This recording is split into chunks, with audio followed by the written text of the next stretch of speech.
தீபாவளி பண்டிகையை முன்னிட்டு போக்குவரத்து மாற்றம் செய்யப்படுவதாக தாம்பரம் மாநகர காவல் ஆணையரகம் அறிவித்துள்ளது. தீபாவளி விடுமுறையை முன்னிட்டு கிளாம்பாக்கம் பகுதியில் போக்குவரத்து நெரிசலை தவிர்க்கும் வகையில் ஜிஎஸ்டி சாலையில் கனரக வாகனங்களுக்கான போக்குவரத்தில் மாற்றம் செய்யப்பட்டுள்ளது. வரும் 17 மற்றும் 18ஆம் தேதிகளில் சென்னை மற்றும் ஆவடியில் இருந்து வரும் கனரக வாகனங்கள் பூந்தமல்லியில் இருந்து திருப்பிவிடப்பட்டு ஸ்ரீபெரும்புதூர், திருவண்ணாமலை, திருக்கோவிலூர் வழியாக ஜிஎஸ்டி சாலையை சென்று தங்கள் இலக்கை அடையலாம் என்று தெரிவிக்கப்பட்டுள்ளது. மதுரவாயல் பகுதியிலிருந்து தாம்பரம் ஜிஎஸ்டி சாலை நோக்கி வரும் கனரக வாகனங்கள் மதுரவாயலில் திருப்பிவிடப்பட்டு ஸ்ரீபெரும்புதூர், காஞ்சிபுரம், திருவண்ணாமலை, திருக்கோவிலூர் வழியாக ஜிஎஸ்டி சாலையை சென்று தங்கள் இலக்கை அடையலாம் என்று கூறப்பட்டுள்ளது. காஞ்சிபுரத்திலிருந்து வாலாஜாபாத் வழியாக ஓட்டேரி நோக்கி வரும் கனரக வாகனங்கள் ஒரகடம் சந்திப்பில் திருப்பிவிடப்பட்டு ஸ்ரீபெரும்புதூர், திருவண்ணாமலை, திருக்கோவிலூர் வழியாக ஜிஎஸ்டி சாலையை சென்று தங்கள் இலக்கை அடையலாம் என்றும் தெரிவிக்கப்பட்டுள்ளது. வரும் 21 மற்றும் 22ஆம் தேதிகளில் செங்கல்பட்டு வழியாக வரும் கனரக வாகனங்கள் செங்கல்பட்டு, காஞ்சிபுரம் சாலை, வாலாஜாபாத், காஞ்சிபுரம், ஸ்ரீபெரும்புதூர் வழியாக பெங்களூரு தேசிய நெடுஞ்சாலை மூலம் சென்னை வந்தடையலாம் என்றும், சிங்கப்பெருமாள் கோவில் வழியாக வரும் கனரக வாகனங்கள் ஒரகடம், ஸ்ரீபெரும்புதூர் வழியாக திருப்பிவிடப்பட்டு பெங்களூரு தேசிய நெடுஞ்சாலை மூலம் சென்னை வந்தடையலாம் என்றும் தெரிவிக்கப்பட்டுள்ளது. இரும்புலியூர் பாலத்தில் போக்குவரத்து நெரிசல் ஏற்பட்டால் உடனடியாக கனரக வாகனங்கள் வண்டலூர் வெளிவட்ட சாலை மற்றும் மதுரவாயல் பைபாஸ் சாலை வழியாக திருப்பிவிடப்படும் என்றும் கூறப்பட்டுள்ளது.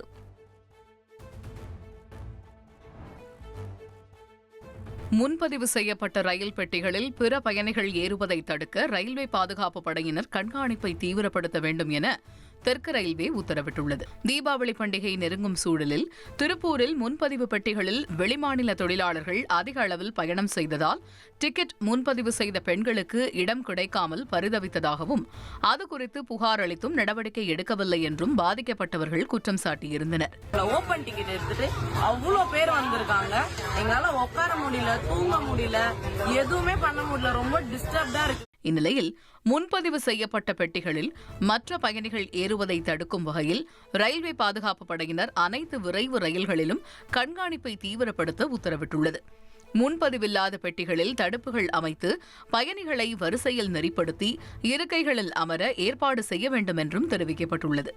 வடமாநிலம் செல்லும் ரயில்கள், தொலைதூரம் செல்லும் ரயில்களில் டிக்கெட் பரிசோதகர்கள் தொடர்ந்து கண்காணிக்க வேண்டும். ஒதுக்கப்பட்ட பெட்டியில் முன்பதிவு செய்த பயணிகள் மட்டுமே பயணம் மேற்கொள்கிறார்களா என்பதை உறுதி செய்ய வேண்டும்.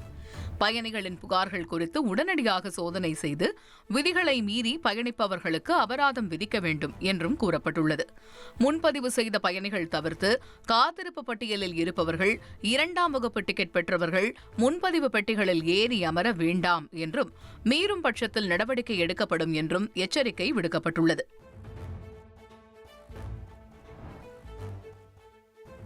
கரூர் கூட்ட நெரிசல் சம்பவம் தொடர்பாக சட்டப்பேரவையில் விளக்கம் அளித்த முதலமைச்சர் ஸ்டாலின், தவேக தலைவர் அறிவிக்கப்பட்ட நேரத்தை கடந்து 7 மணி நேரம் கழித்து வந்ததாகவும், இந்த காலதாமதம் கூட்ட நெரிசலுக்கு முக்கிய காரணமாக அமைந்ததாகவும் தெரிவித்திருக்கிறார். காலை முதல் காத்திருந்த மக்களுக்கு போதிய குடிநீர் மற்றும் உணவு வழங்க நிகழ்ச்சி ஏற்பாட்டாளர்கள் ஏற்பாடு செய்யவில்லை என்றும் முதலமைச்சர் குறிப்பிட்டுள்ளார். 27/9/2025 அன்று அக்கட்சியின் தலைவர் சென்னையில் இருந்து காலை 8:40 மணிக்கு புறப்பட்டு 9:25 மணிக்கு திருச்சி வந்தடைந்தார். அதன் பின்னர் நாமக்கல் நிகழ்ச்சியில் கலந்து கொண்ட பிறகு கரூருக்கு இரவு 7 மணிக்கு வந்துள்ளார். அதாவது அறிவிக்கப்பட்ட 12 மணி கடந்து 7 மணி நேரம் கழித்துதான் வந்தார். இந்த காலதாமதம் கூட்ட நெரிசலுக்கு முக்கிய காரணமாக அமைந்தது. காலை முதல் காத்திருந்த மக்களுக்கு போதிய குடிநீர் இல்லை, உணவு வழங்க எந்த விதமான ஏற்பாடுகளும் நிகழ்ச்சியை ஏற்பாடு செய்தவர்களால் செய்யப்படவில்லை. கரூர் கூட்ட நெரிசல் சம்பவம் தொடர்பாக சட்டப்பேரவையில் விளக்கம் அளித்த முதலமைச்சர் விஜய் பெயரை குறிப்பிடாமல் நீண்ட உரையாற்றினார். கரூர் சம்பவம் குறித்து தமிழக அரசு உடனடியாக மேற்கொண்ட நடவடிக்கைகள் குறித்து சட்டப்பேரவையில் முதலமைச்சர் ஸ்டாலின் சுமார் 15.5 நிமிடங்கள் உரையாற்றினார். அப்போது விஜய் பெயரை குறிப்பிடாமல் தமிழக வெற்றி கழக தலைவர் என்றும் அக்கட்சி தலைவர் என்றும் தனது உரையில் சுட்டிக்காட்டி பேசியதும் குறிப்பிடத்தக்கது.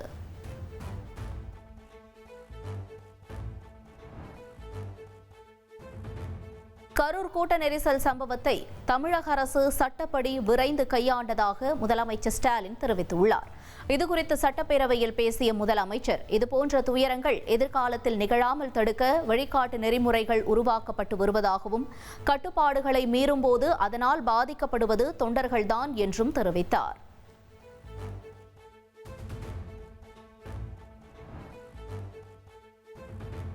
காப்புரிமை விவகாரத்தை மும்பை உயர்நீதிமன்றத்திற்கு மாற்ற கோரி சோனி நிறுவனத்தின் மனு தொடர்பாக பதிலளிக்க இளையராஜாவுக்கு உச்சநீதிமன்றம் உத்தரவிட்டுள்ளது.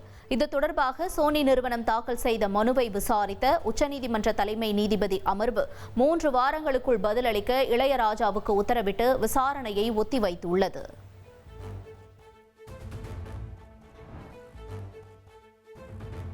உலக அளவில் டிஜிட்டல் பரிவர்த்தனைகள் 60% இருக்கும் நிலையில் இந்தியாவில் 87% இருப்பதாக மத்திய நிதியமைச்சர் நிர்மலா சீதாராமன் தெரிவித்துள்ளார்.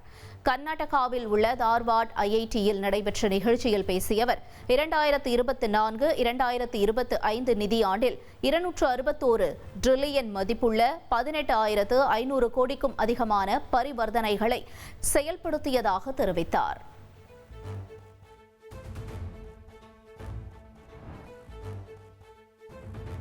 யுக்ரைனுடனான போரை தொடரும் ரஷ்ய அதிபர் புட்டினின் நடவடிக்கை மிகுந்த அதிருப்தி அளிப்பதாக அமெரிக்க அதிபர் டொனால்ட் ட்ரம்ப் தெரிவித்துள்ளார். வெள்ளை மாளிகையில் அர்ஜென்டினா அதிபர் ஜேவியர் மிலே உடனான சந்திப்புக்கு பின் பேசிய அதிபர் ட்ரம்ப், புட்டினுடன் தனக்கு நல்ல உறவு இருந்த நிலையில் யுக்ரைனுடனான போர் விஷயத்தில் தான் மிகவும் ஏமாற்றம் அடைந்துள்ளதாக குறிப்பிட்டுள்ளார். யுக்ரைன் போர் ஒரு பேரழிவு என்று தெரிவித்துள்ள ட்ரம்ப், புட்டின் ஏன் இந்த போரை தொடர்கிறார் என்று தனக்கு தெரியவில்லை என்றும், அவர் ஒரு வாரத்திலேயே வென்றிருக்க வேண்டும் என்றும் கூறியுள்ளார். இஸ்ரேலிய சிறைகளிலிருந்து 1800க்கும் மேற்பட்ட பாலஸ்தீன கைதிகள் விடுவிக்கப்பட்டுள்ளனர். போர் நிறுத்த ஒப்பந்தம் கையெழுத்தான சூழலில் கடந்த 24 மணி நேரத்தில் 1814 பாலஸ்தீன கைதிகள் இஸ்ரேலிய சிறைகளிலிருந்து விடுவிக்கப்பட்டு காசா பகுதி மற்றும் மேற்கு கரையில் உள்ள தங்கள் வீடுகளுக்கு திரும்பியுள்ளனர். இதனிடையே இறந்த அனைத்து இஸ்ரேலிய பணைய கைதிகளின் உடல்களையும் ஹமாஸ் திருப்பி அனுப்பும் வரை ரஃபா எல்லையை மீண்டும் திறக்க மாட்டோம் என்று இஸ்ரேல் தெரிவித்துள்ளது.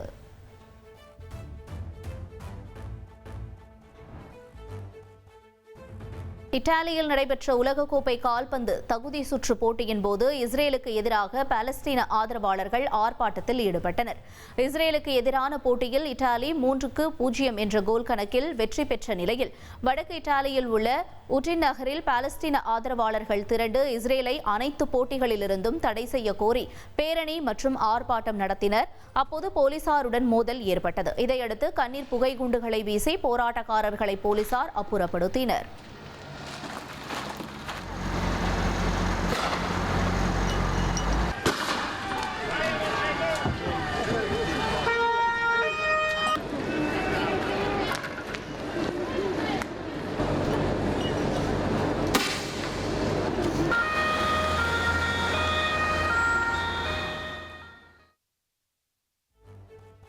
போதைப் பொருள் கடத்தி வந்ததாக கூறி வெனிசுலா படகு மீது அமெரிக்கா மீண்டும் நடத்திய தாக்குதலில் 6 பேர் உயிரிழந்தனர்.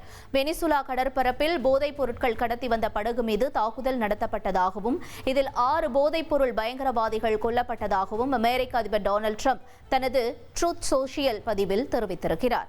இதில் அமெரிக்க படைகளுக்கு எந்த பாதிப்பும் இல்லை என்றும் அவர் குறிப்பிட்டுள்ளார்.